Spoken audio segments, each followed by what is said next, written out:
only sound was the rain. I stood frozen for a full minute, watching her. She never looked at me, never shifted, not even a twitch. I felt cold fear drip down my spine. Something in me knew, don't provoke her. So I quietly continued gathering the laundry, moving as softly as I could. I started walking toward the front door. That's when she snapped her head toward me. My heart stopped.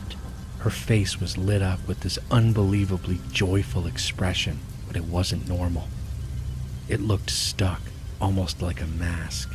People smile, and then their face returns to neutral, but hers didn't. She just kept smiling, wide, unblinking, unmoving. It was a smile I can't even begin to describe, the most joyful, most horrifying expression I've ever seen on a human face. Something inside me said, she's not right, she's not safe. But I didn't say a word. I didn't make a sound. I ran. I bolted for the front door, yanked it open, dashed inside, and slammed it shut behind me. Click, I locked it. 3 seconds later, there was a massive bang against the door. I screamed and dropped everything. The laundry scattered everywhere.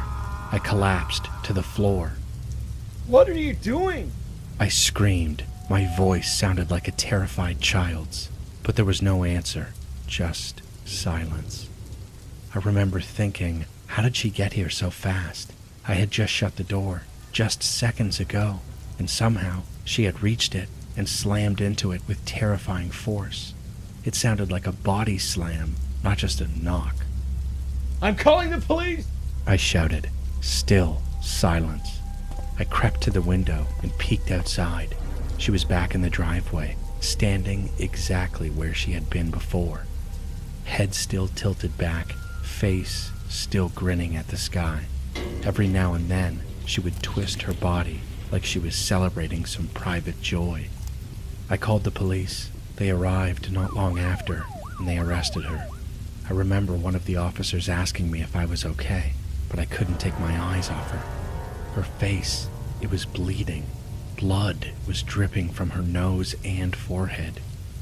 That's when I realized she had slammed her face into my front door. But even with the blood, she was still smiling. I never heard what happened to her. The police never followed up with me. They just took her away. Maybe she was mentally ill. Maybe she was high. I don't know. But I still don't understand why she ran at me like that. And I can't stop thinking, if I hadn't shut that door in time, she would have slammed right into me. I think about that moment every time it